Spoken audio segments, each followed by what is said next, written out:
कल्पना कीजिए कि दो मूर्तिकारों को मिट्टी का एक जैसा टुकड़ा दिया जाता है। पहला कलाकार उसे देखता है और सिर्फ मिट्टी का एक ढेर पाता है। वो उसकी खामियों के बारे में शिकायत करता है, उसकी बनावट को कोसता है और बेमन से एक टेढ़ा मेढ़ा बदसूरत सा बर्तन बनाकर छोड़ देता है।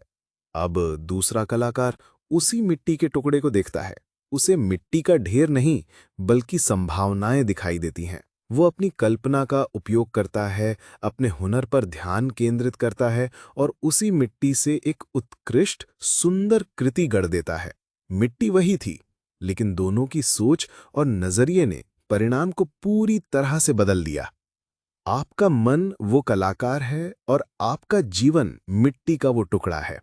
अब सवाल ये है कि आप अपनी जिंदगी की मिट्टी से क्या गढ़ रहे हैं?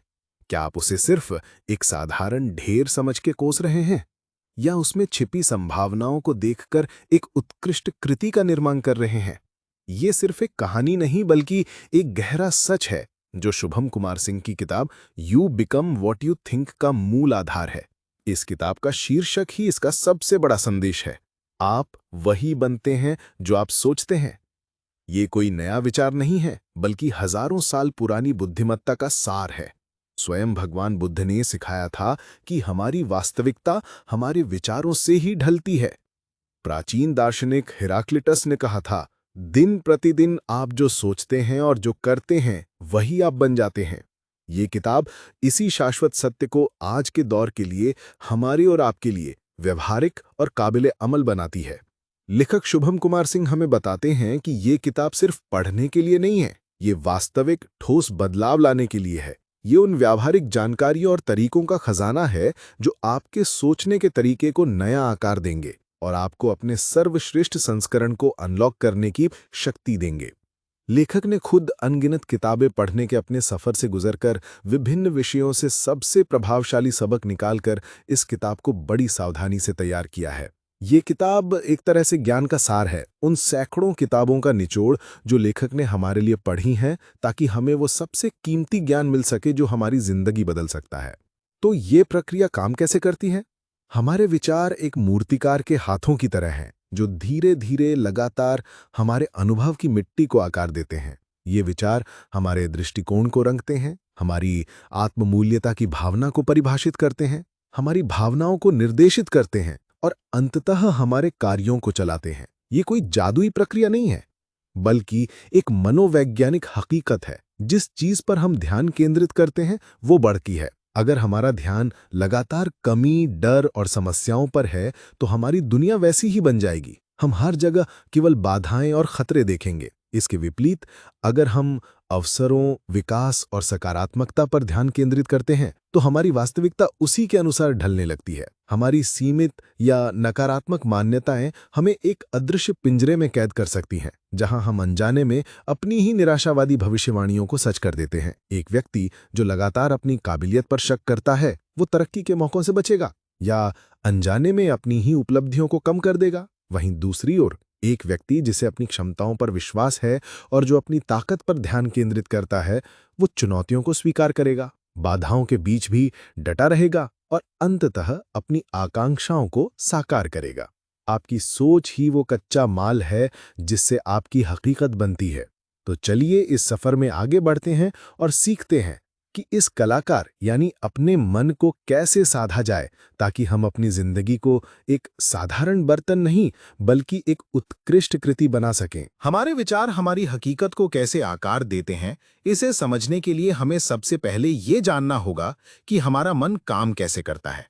दुनिया हमारे साथ होती नहीं है, दुनिया हमारे जरिए होती है। हमारे विचार एक फिल्टर या लेंस की तरह काम करते हैं, जिससे होकर हम दुनिया को देखते और समझते हैं।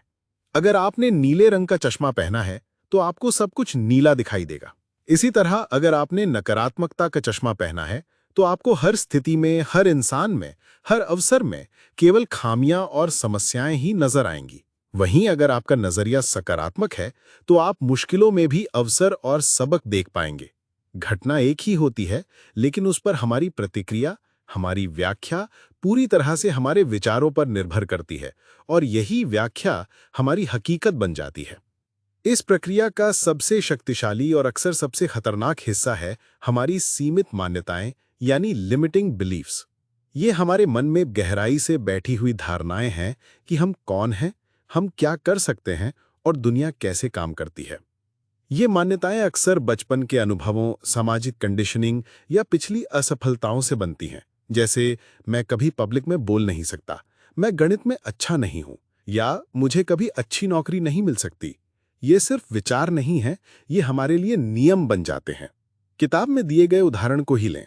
एक व्यक्ति जो मन ही मन ये मानता है कि वो पर्याप्त रूप से अच्छा नहीं है, वो तरक्की के अवसरों से खुद को दूर रखेगा। जब उसे प्रमोशन का मौका मिलेगा तो वो शायद आवेदन ही ना करे, ये सोचकर कि मैं इसके लायक नहीं हूं।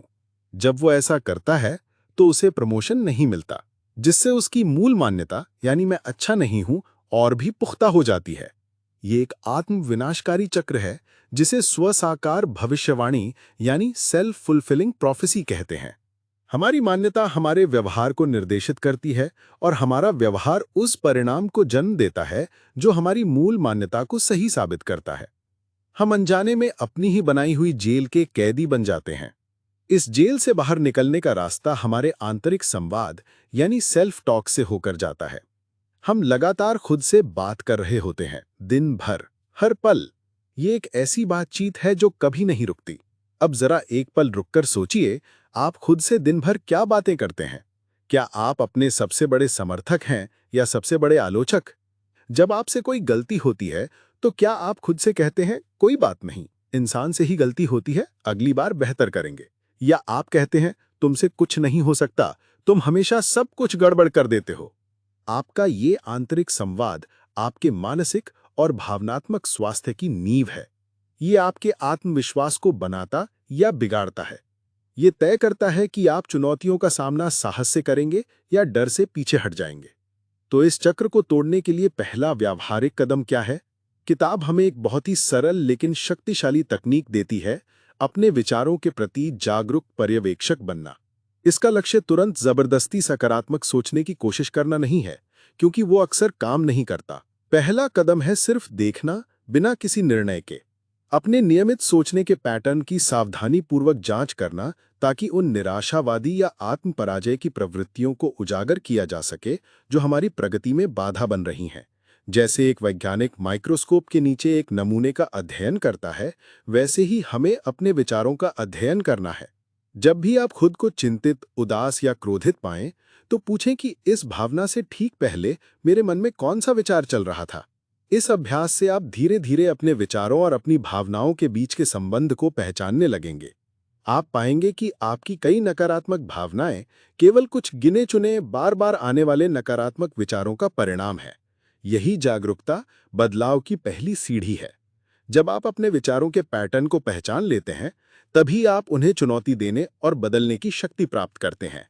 ये आत्मनिरीक्षण की प्रक्रिया हमें हमारे आंतरिक दुनिया का मालिक बनाती है और यहीं से बाहरी दुनिया को बदलने का सफर शुरू होता है। जब हम अपने आंतरिक विचारों और मान्यताओं को समझना और नियंत्रित करना शुरू कर देते हैं, तो अगला सवाल उठता है, बाहरी दुनिया का क्या? वो दुनिया जो अक्सर हमारे नियंत्रण से बाहर होती है, जहां अप्रत्याशित घटनाएं होती हैं, लोग हमें निराश करते हैं और योजनाएं विफल हो जाती हैं। इस बाहरी दुनिया की उथल-पुथल के बीच शांति और स्थिरता कैसे पाएं? इसका जवाब हमें स्टोइक दर्शन, स्टोइसिज्म में मिलता है, जो इस किताब का एक महत्वपूर्ण स्तंभ है। स्टोइकवाद कोई जटिल अकादमिक सिद्धांत नहीं है, बल्कि आधुनिक समस्याओं के लिए एक प्राचीन और व्यावहारिक दर्शन है। मार्कस ऑरेलियस जैसे महान सम्राटों और दार्शनिकों ने इसका अभ्यास करके जीवन की सबसे कठिन परिस्थितियों में भी संतुलन और विवेक बनाए रखा। स्टोइकवाद का सबसे केंद्रीय और शक्तिशाली सिद्धांत है नियंत्रण का द्वंद्व, डाइकोटमी ऑफ कंट्रोल। ये सिद्धांत जीवन को दो भागों में बांटता है, वे चीजें जो हमारे नियंत्रण में हैं और वे चीजें जो हमारे नियंत्रण में नहीं हैं। हमारे नियंत्रण में क्या है? हमारे विचार, हमारे निर्णय, हमारे कार्य, हमारी प्रतिक्रियाएं, हमारे मूल्य, संक्षेप में हमारी अपनी आंतरिक दुनिया। और हमारे नियंत्रण से बाहर क्या है? लगभग बाकी सब कुछ, बाहरी घटनाएं, दूसरे लोगों की राय, मौसम, अर्थव्यवस्था, यहां तक कि हमारा अपना स्वास्थ्य और जीवन काल भी पूरी तरह से हमारे वश में नहीं है। स्टोइक दर्शन कहता है कि सच्ची स्वतंत्रता और मन की शांति परिस्थितियों को बदलने की कोशिश करने से नहीं मिलती, बल्कि अपनी आंतरिक शक्ति विकसित करने और केवल उसी पर ध्यान केंद्रित करने से मिलती है जिसे हम नियंत्रित कर सकते हैं। जब हम अपना समय और ऊर्जा उन चीजों पर बर्बाद करते हैं जिन्हें हम बदल नहीं सकते, जैसे कि किसी की हमारे बारे में राय या ट्रैफिक जैम, तो हम अनिवार्य रूप से चिंता, हताशा और असहायता को जन्म देते हैं। लेकिन जब हम अपना पूरा ध्यान अपनी प्रतिक्रियाओं पर केंद्रित करते हैं, तो हम अपनी शक्ति वापस पा लेते हैं। ट्रैफिक जैम हमारे नियंत्रण में नहीं है, लेकिन उस पर शांत रहना या क्रोधित होना हमारे नियंत्रण में है। इस सिद्धांत को और गहराई से समझने के लिए किताब एक बहुत ही शक्तिशाली बौद्ध रूपक का उपयोग करती है। दो तीरों की कहानी। कल्पना कीजिए कि आप जंगल में चल रहे हैं और अचानक एक तीर आकर आपके पैर में लग जाता है। ये पहला तीर है। ये दर्दनाक है, अप्रत्याशित है और ये जीवन का एक हिस्सा है। पहला तीर किसी प्रोजेक्ट का विफल होना, किसी प्रियजन से अनबन, नौकरी छूटना या कोई दुर्घटना हो सकती है। ये दर्द अपरिहार्य है। जीवन में हम सभी को कभी न कभी इसका सामना करना पड़ता है। लेकिन अक्सर हम क्या करते हैं? हम उस पहले तीर के दर्द पर प्रतिक्रिया करते हुए खुद को एक दूसरा तीर मार लेते हैं। ये दूसरा तीर हमारी प्रतिक्रिया है, हमारा आत्मदोष, ये मेरी ही गलती है, हमारी चिंता, अब मेरा क्या होगा, हमारा क्रोध, मेरे साथ ही ऐसा क्यों होता है, और हमारी कहानी जो हम उस घटना के इर्द गिर्द बुनते हैं। ये दूसरा तीर पहले तीर से कहीं ज्यादा पीड़ा देता है, और सबसे महत्वपूर्ण बात यह है कि ये दूसरा तीर पूरी तरह से वैकल्पिक है, इसे हम खुद चलाते हैं। स्टोइक प्रतिक्रिया यह है कि जब जीवन आप पर पहला तीर फेंके तो उसके दर्द को स्वीकार करें, उसे महसूस करें, उसका विरोध ना करें, लेकिन खुद पर दूसरा तीर चलाने से इनकार कर दें। जैसा कि किताब में एक प्रश्न पूछा गया है कि जब जीवन हम पर पहले से ही पर्याप्त तीर फेंकता है तो हम खुद पर और तीर क्यों मारें? ये एक ऐसा विचार है जो जीवन बदल सकता है। इसका मतलब भावनाओं को दबाना नहीं है, बल्कि उन्हें बिना किसी अतिरिक्त ड्रामा या कहानी के अनुभव करना है। दर्द को स्वीकार करें, घावों को भरने के लिए जो जरूरी है वो करें और आगे बढ़ें। जब हम दूसरे तीर को चलाने से इनकार करते हैं तो हम पीड़ा को दर्द तक सीमित करते हैं, उसे कष्ट में बदलने से रोकते हैं। हम बाहरी घटनाओं को अपनी आंतरिक शांति भंग करने की अनुमति नहीं देते। ये अभ्यास हमें भावनात्मक रूप से लचीला और अजेय बनाता है। हम ये महसूस करने लगते हैं कि हमारी खुशी बाहरी परिस्थितियों पर निर्भर नहीं है, बल्कि हमारी अपनी चुनी हुई प्रतिक्रियाओं पर निर्भर है। यही सच्ची आंतरिक स्वतंत्रता है।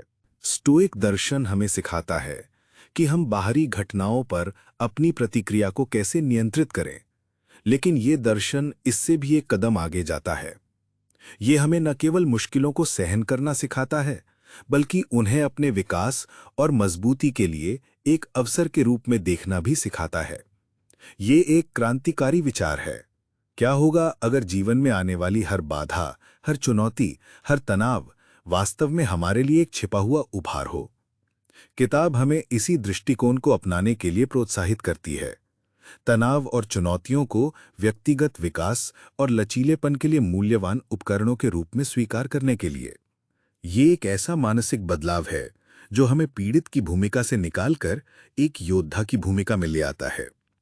इस दृष्टिकोण का मूल मंत्र है, बाधा ही रास्ता है।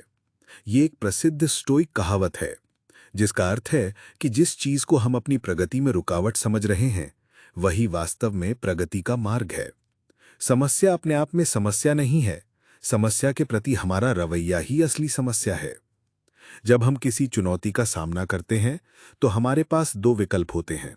पहला, हम उसे एक अन्यायपूर्ण बोझ के रूप में देख सकते हैं, शिकायत कर सकते हैं और खुद को एक असहाय पीड़ित मान सकते हैं। यह मानसिकता हमें कमजोर और निष्क्रिय बनाती है।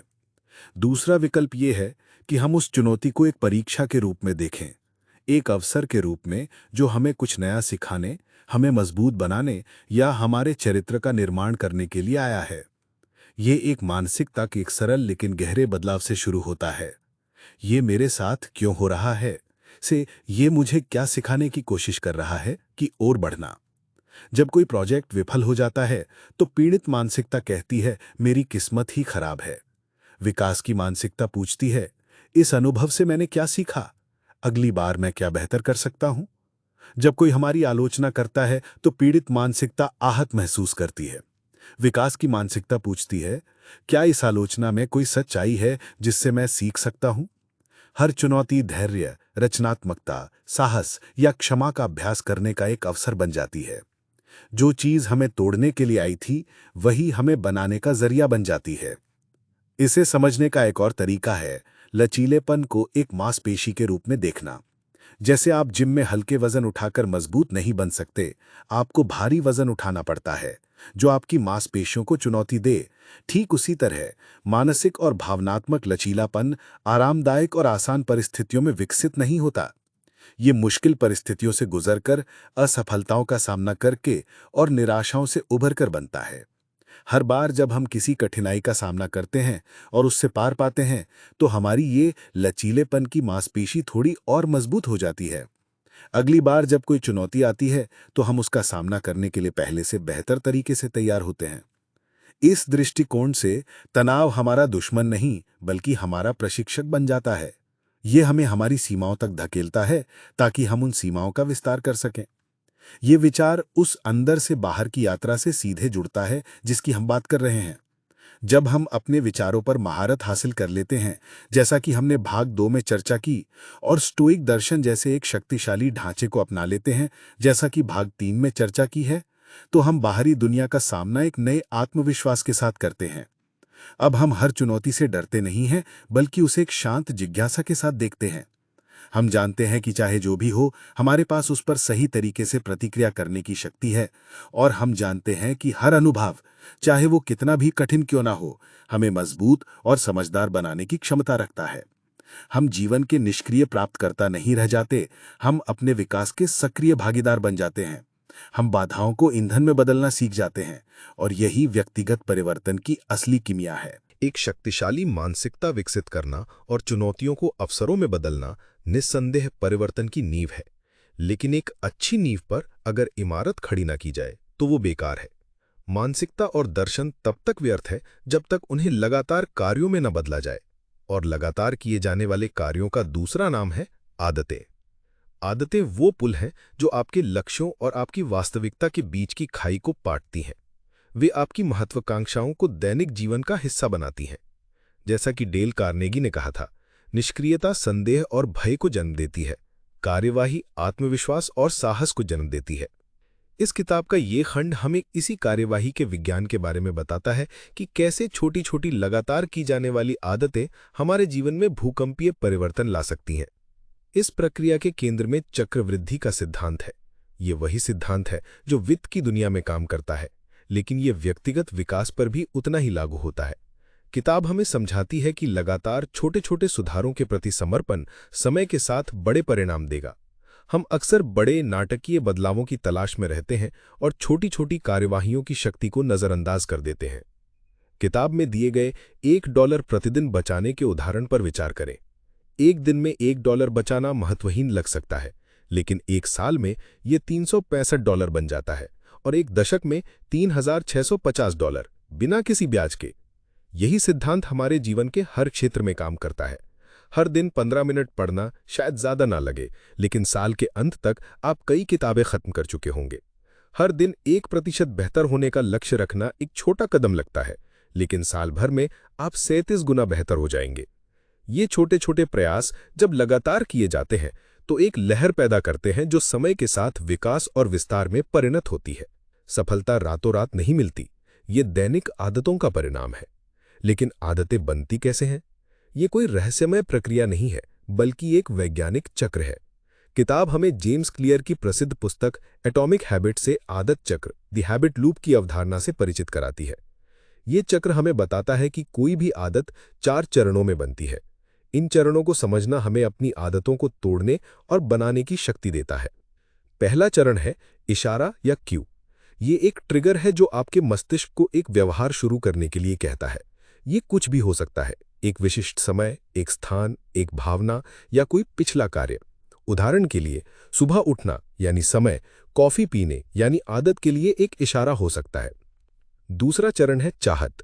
ये उस आदत के पीछे की प्रेरक शक्ति है। आप वास्तव में कॉफी नहीं चाहते, आप वो ताजगी और ऊर्जा की भावना चाहते हैं जो कॉफी से मिलती है।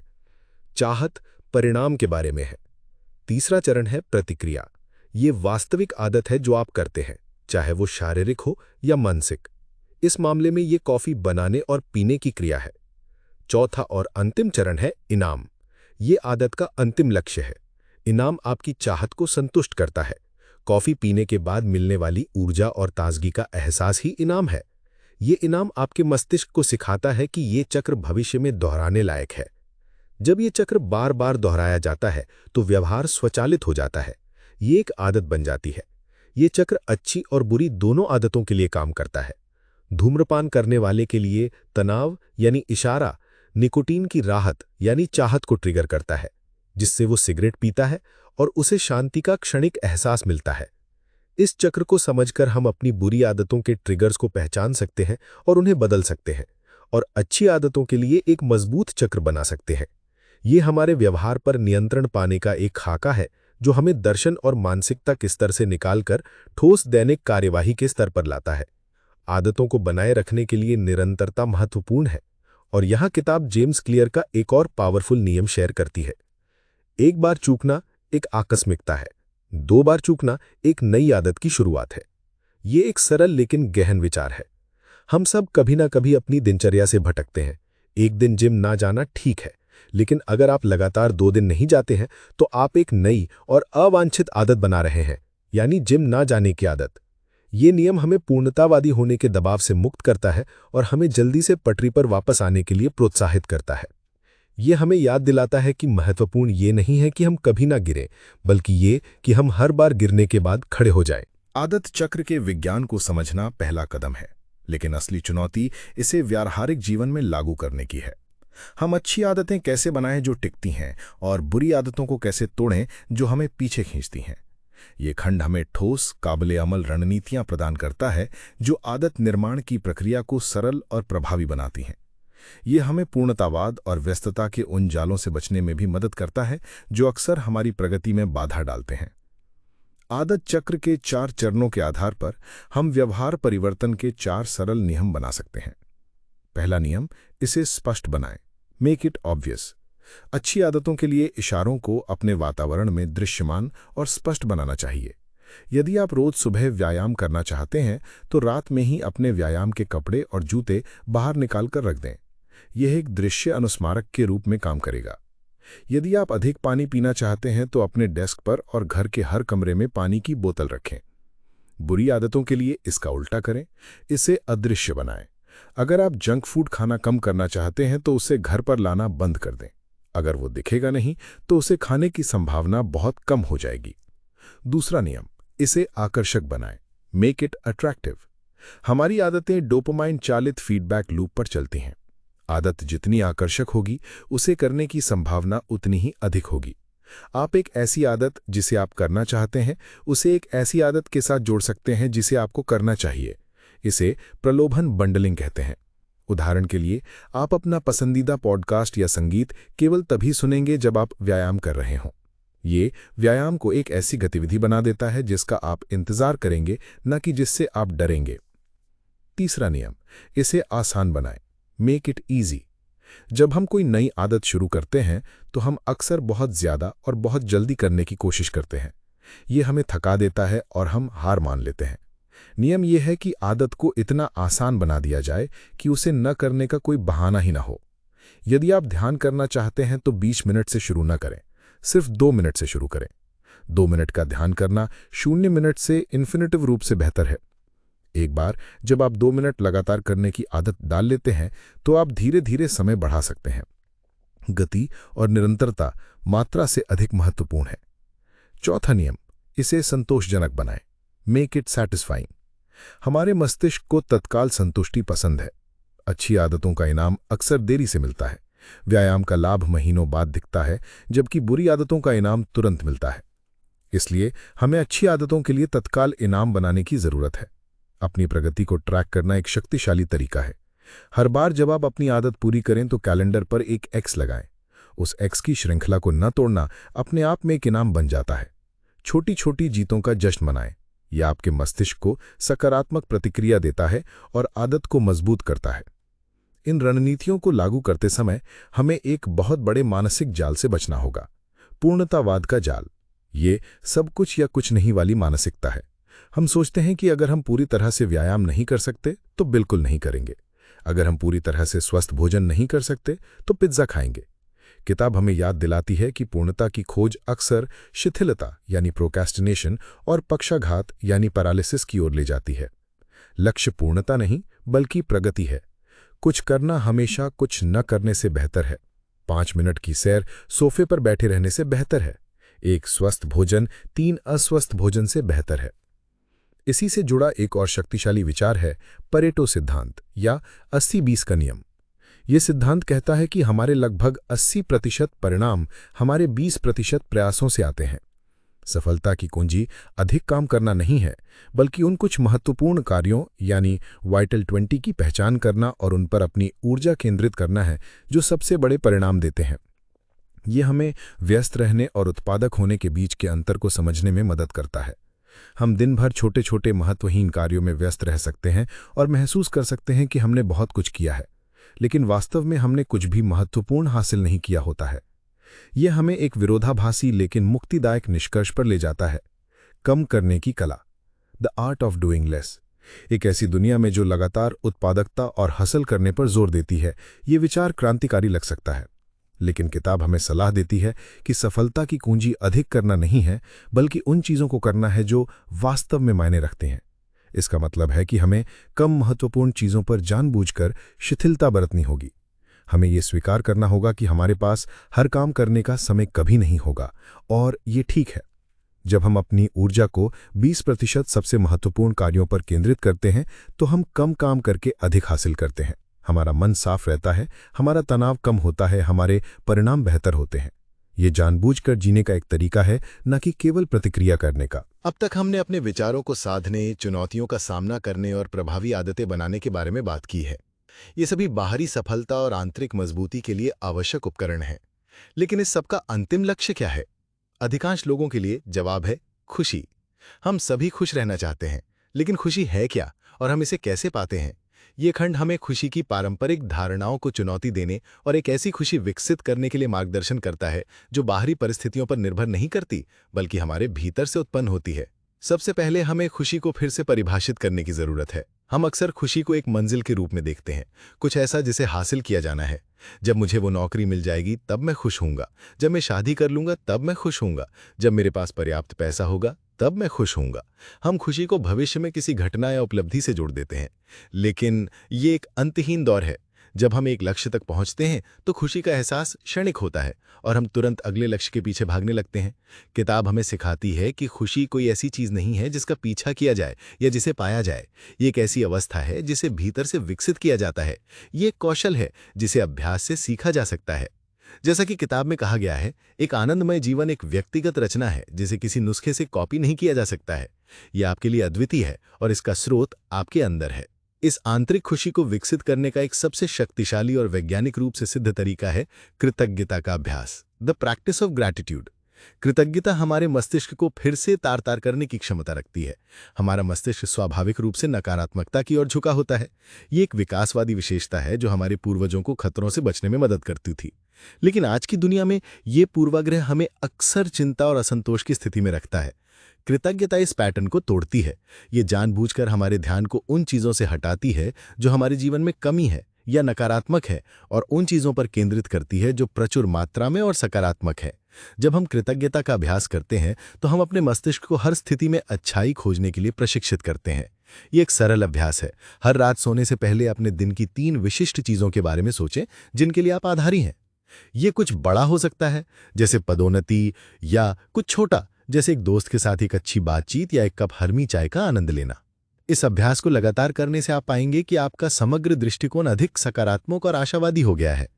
आंतरिक खुशी का दूसरा स्तंभ है वर्तमान क्षण की शक्ति या माइंडफुलनेस। हमारी अधिकांश चिंता और पीड़ा भविष्य के बारे में चिंता करने या अतीत पर पछतावा करने से आती है। हमारा मन शायद ही कभी वहां होता है जहां हमारा शरीर होता है। हम या तो अतीत की यादों में खोए रहते हैं या भविष्य की योजनाओं में। माइंडफुलनेस अपने ध्यान को बिना किसी निर्णय के वर्तमान क्षण में वापस लाने का अभ्यास है। यह आपकी सांसों पर ध्यान केंद्रित करने जितना सरल हो सकता है, या चलते वक्त अपने पैरों के जमीन से स्पर्श को महसूस करना। जब हम वर्तमान क्षण में पूरी तरह से मौजूद होते हैं तो चिंता और पछतावा गायब हो जाते हैं, क्योंकि वे सिर्फ अतीत और भविष्य के विचारों में ही मौजूद रह सकते हैं। जैसा कि किताब हमें याद दिलाती है, खुशी किसी दूर भविष्य में नहीं है, ये कुछ ऐसा है जिसे हम सबसे सरल क्षणों पर ध्यान देकर बनाते हैं। ये सूर्योदय देखने में, अपने बच्चे की हंसी सुनने में या अपने भोजन के स्वाद का आनंद लेने में पाया जा सकता है। खुशी हमारे चारों ओर है, अगर हम सिर्फ रुककर ध्यान दें। इन अभ्यासों को सुदृढ़ करने के लिए एक और प्रायोगिक उपकरण है दैनिक प्रतिज्ञान या डेली एफर्मेशंस। प्रतिज्ञान सकारात्मक कथन है जिन्हें हम खुद से दोहराते हैं ताकि हमारी क्षमताओं और इसमें हमारे विश्वास को मजबूत किया जा सके। ये हमारे अवचेतन मन को फिर से प्रोग्राम करने में मदद करते हैं। जब हम बार बार खुद से कहते हैं कि मैं आत्मविश्वासी और सक्षम हूं या मैं अपने जीवन में सकारात्मकता और सफलता को आकर्षित करता हूं, तो ये विचार धीरे धीरे हमारी आंतरिक कथा का हिस्सा बन जाते हैं। वे हमारे व्यवहार और निर्णयों को हमारे लक्ष्यों के साथ अलाइन करने में मदद करते हैं। ये हमारे आंतरिक संवाद को, जिसकी हमने भाग 2 में चर्चा की थी, सचेत रूप से निर्देशित करने का एक तरीका है। ये हमारे मन के बगीचे में सकारात्मकता के बीज बोने जैसा है। समय के साथ ये बीज उगते हैं और नकारात्मकता के खरपतवार को बाहर निकाल देते हैं, जिससे एक सुंदर और फलदायी आंतरिक परिदृश्य पैदा होता है। ये अभ्यास हमें सिखाते हैं कि खुशी कोई बाहरी खोज नहीं, बल्कि एक आंतरिक अभ्यास है। जब हम अपने विचारों को नियंत्रित करना, स्टोइक लचीलापन अपनाना, सकारात्मक आदतें बनाना और आंतरिक खुशी विकसित करना सीख जाते हैं, तो हम अनिवार्य रूप से अपने मानसिक स्वास्थ्य की देखभाल कर रहे होते हैं।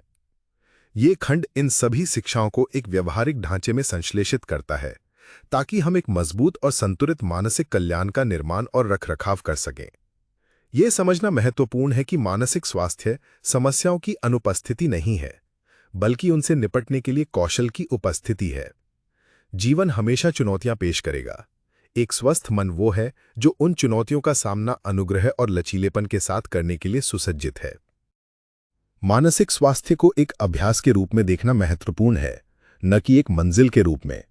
जैसे हम अपने शारीरिक स्वास्थ्य को बनाए रखने के लिए नियमित रूप से व्यायाम करते हैं और स्वस्थ भोजन करते हैं, वैसे ही हमें अपने मानसिक स्वास्थ्य को बनाए रखने के लिए नियमित रूप से मानसिक अभ्यासों में संलग्न होने की आवश्यकता है। पिछले खंडों में चर्चा किए गए सभी उपकरण, माइंडफुलनेस, कृतज्ञता, सकारात्मक आत्मचर्चा, आदत निर्माण, आपके मानसिक जिम का हिस्सा है।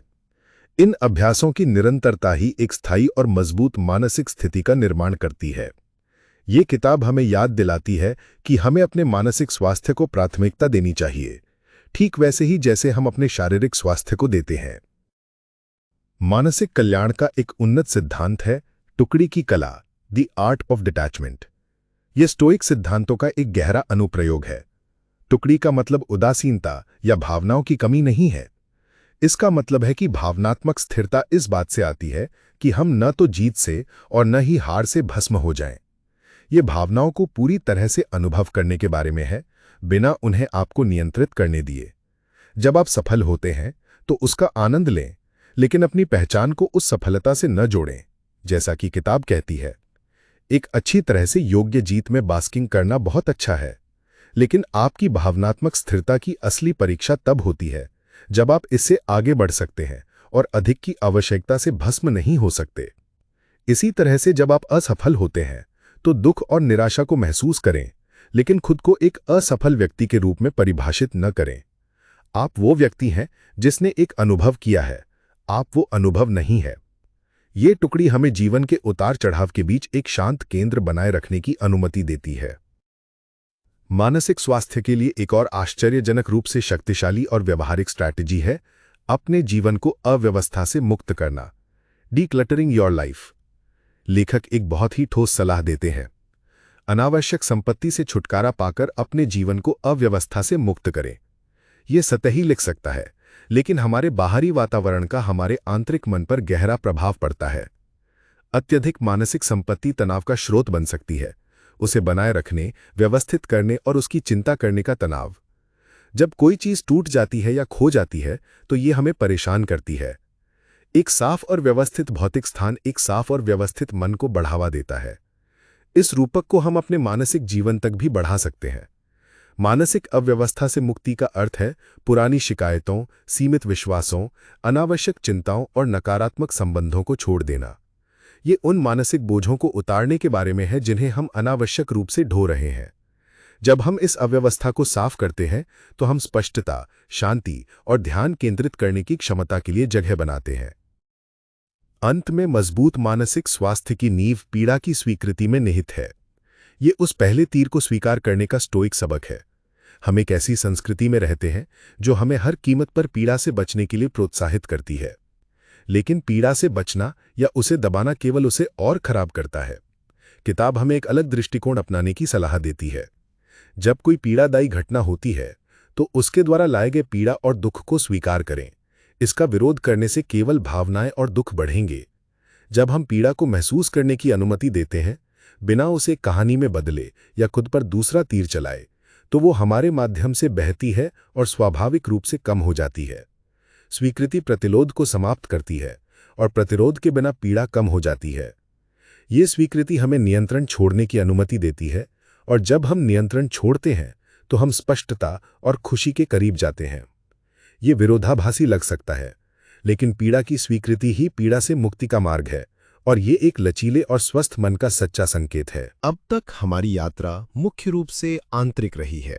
हमने अपने मन, अपनी आदतों और अपनी भावनात्मक स्थिति पर काम किया है। लेकिन हम अकेले नहीं रहते। हम एक सामाजिक दुनिया का हिस्सा है जो रिश्तों से भरी है।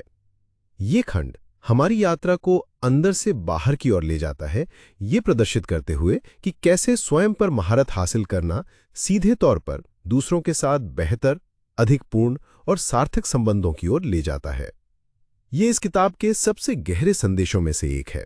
हमारे बाहरी रिश्तों की गुणवत्ता हमारे आंतरिक स्व के साथ हमारे रिश्ते का सीधा प्रतिबिंब है। रिश्तों की नींव आत्म जागरूकता और आंतरिक शांति पर टिकी होती है। एक व्यक्ति जो आंतरिक रूप से शांति में है, वो अपनी बातचीत में शांति और स्थिरता लाता है।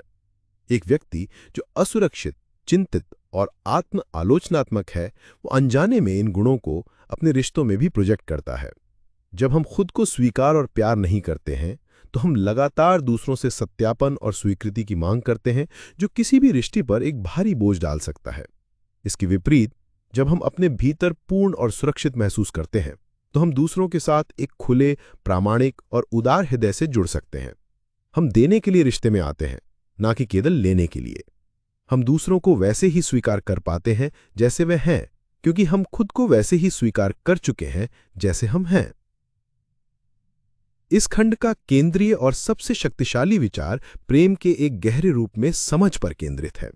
लेखक थिच नहात हान के एक गहन उद्धरण का उल्लेख करते हैं।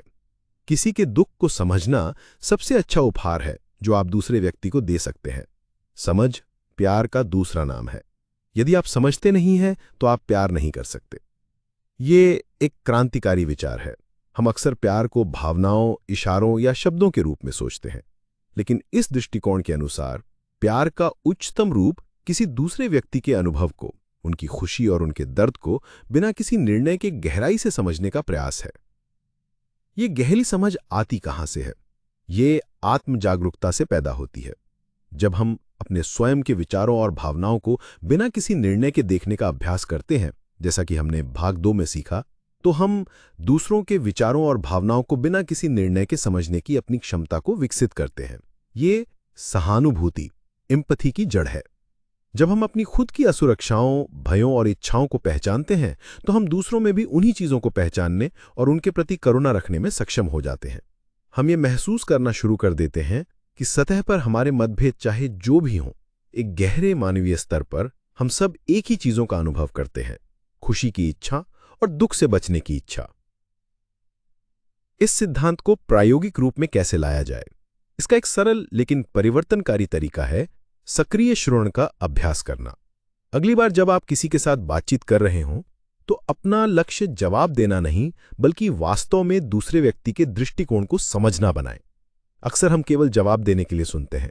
हम अपने मन में अपना अगला तर्क तैयार कर रहे होते हैं, जबकि दूसरा व्यक्ति अभी भी बोल रहा होता है। सक्रिय श्रवण का अर्थ है अपना पूरा ध्यान दूसरे व्यक्ति पर केंद्रित करना, उनकी बातों को सुनना, उनके शब्दों के पीछे की भावनाओं को सुनना, उनके शरीर की भाषा को देखना। जब वे बोलना समाप्त कर लें, तो आप जो समझे हैं उसे संक्षेप में दोहरा सकते हैं, ताकि ये सुनिश्चित कर सकें कि आपने उन्हें सही ढंग से समझा है।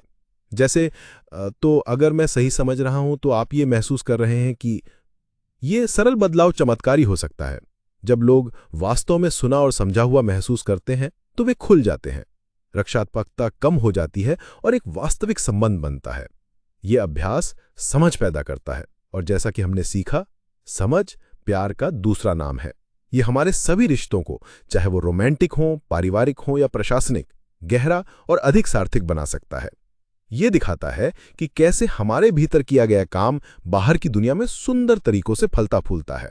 हम अपनी यात्रा के अंतिम पड़ाव पर पहुंच चुके हैं। हमने एक शक्तिशाली विचार से शुरुआत की, आप वही बनते हैं जो आप सोचते हैं। हमने इस विचार को परत दर परत खोला, ये समझते हुए कि कैसे हमारे विचार हमारी वास्तविकता को गढ़ते हैं। हमने स्टोइक दर्शन से सीखा कि कैसे अपनी प्रतिक्रियाओं पर महारत हासिल करके बाहरी दुनिया की उथल-पुथल में शांति पाई जाए। हमने चुनौतियों को विकास के ईंधन के रूप में देखना सीखा। फिर हमने मानसिकता से कार्रवाई की ओर कदम बढ़ाया, शक्तिशाली आदतों के विज्ञान को समझा और उन्हें अपने जीवन में लागू करने के लिए व्यावहारिक रणनीतियां सीखीं। हमने पूर्णतावाद और व्यस्तता के झाल से बचना सीखा। हमने खुशी को एक आंतरिक अभ्यास के रूप में फिर से परिभाषित किया, कृतज्ञता और माइंडफुलनेस के माध्यम से इसे विकसित किया। हमने इन सभी उपकरणों को एक मजबूत मानसिक स्वास्थ्य की नींव बनाने के लिए एकीकृत किया और अंत में हमने देखा कि कैसे ये सारा आंतरिक काम हमारे बाहरी रिश्तों को गहरा और अधिक सार्थक बनाता है। यह एक अंदर से बाहर की यात्रा रही है, जो मन की गहराई से शुरू होकर दुनिया के साथ हमारे संबंधों तक फैली है। अब इन सभी धागों को एक साथ बुनने का समय आ गया है। इस किताब का अंतिम और सबसे शक्तिशाली संदेश क्या है? यह जॉर्ज बर्नार्ड शॉ के एक प्रसिद्ध उद्धरण में समाहित है, जिसका उल्लेख किताब में किया गया है। जीवन खुद को खोजने के बारे में नहीं है, जीवन खुद को बनाने के बारे में है। यह एक गहरा बदलाव है। हम अक्सर सोचते हैं कि हमारा एक निश्चित स्व है जिसे हमें खोजना है, लेकिन यह किताब हमें एक अधिक सशक्त दृष्टिकोण प्रदान करती है। हम एक कोरी स्लेट हैं और हमारे पास खुद को बनाने की शक्ति और उपकरण है। आप जो बनना चाहते हैं उसे आप बना सकते हैं। आपके विचार, आपकी आदतें, आपकी प्रतिक्रियाएं, ये सभी वे छेनी और हथौड़े हैं जिनसे आप अपनी मूर्ति गढ़ते हैं। यह किताब और यह सारांश आपको वह टूलकिट प्रदान करने का एक प्रयास है। अब मूर्तिकार आप हैं। इस निर्माण की प्रक्रिया में एक तात्कालिकता की भावना भी है। लेखक हमें एक मार्मिक लेकिन महत्वपूर्ण अनुस्मारक देते हैं। औसत मानव जीवन काल दुखद रूप से छोटा है, लगभग 4000 सप्ताह। यह आंकड़ा हमें डराने के लिए नहीं है, बल्कि हमें जगाने के लिए है। यह हमें याद दिलाता है कि हमारे पास समय सीमित है। यह हमें उन चीजों पर अपना समय बर्बाद करने से रोकने का एक आह्वान है जो वास्तव में मायने नहीं रखती, जैसे कि छोटी मोटी शिकायतें, दूसरों की राय की चिंता करना या उन चीजों पर शिथिलता बरतना जो हमारे दिल के करीब हैं। यह जीवन को पूरी तरह से जीने और वास्तव में जो मायने रखता है उस पर ध्यान केंद्रित करने के लिए एक कार्रवाई का आह्वान है। हर सप्ताह जो बीतता है वह वापस नहीं आएगा, इसलिए हमें अपने समय और ऊर्जा का बुद्धिमानी से उपयोग करना चाहिए। उन्हें उन चीजों में निवेश करना चाहिए जो हमारे जीवन में अर्थ, उद्देश्य और खुशी लाती हैं। तो इस पूरी यात्रा का अंतिम मूल्यवान सार क्या है? इसे एक सरल, शक्तिशाली और यादगार विचार में समेटा जा सकता है। हर सुबह जब आप उठें तो खुद से एक सवाल पूछें, आज मैं अपनी जिंदगी की मिट्टी से क्या बनाऊंगा? क्योंकि याद रखें, आप ही शिल्पकार हैं और आप ही वह शिल्प हैं। आप वही बनते हैं जो आप सोचते हैं। यह सिर्फ एक किताब का शीर्षक नहीं है, यह जीवन का मैनुअल है। यह एक अनुस्मारक है कि आपके पास हर दिन, हर पल यह चुनने की शक्ति है कि आप कौन बनना चाहते हैं। अगर इन विचारों ने आपको प्रेरित किया है और आप अपने जीवन को सचेत रूप से डिजाइन करने के इस सफर पर चलना चाहते हैं, तो इस वीडियो को लाइक करें, इसे अपने दोस्तों और परिवार के साथ शेयर करें जिनके जीवन में इससे मूल्य जुड़ सकता है। और ऐसी ही जीवन बदलने वाली किताबों के सारांश के लिए हमारे चैनल को सब्सक्राइब करना ना भूलें। बेल आइकन जरूर दबाएं ताकि आप कोई भी वीडियो मिस न करें। देखने के लिए धन्यवाद।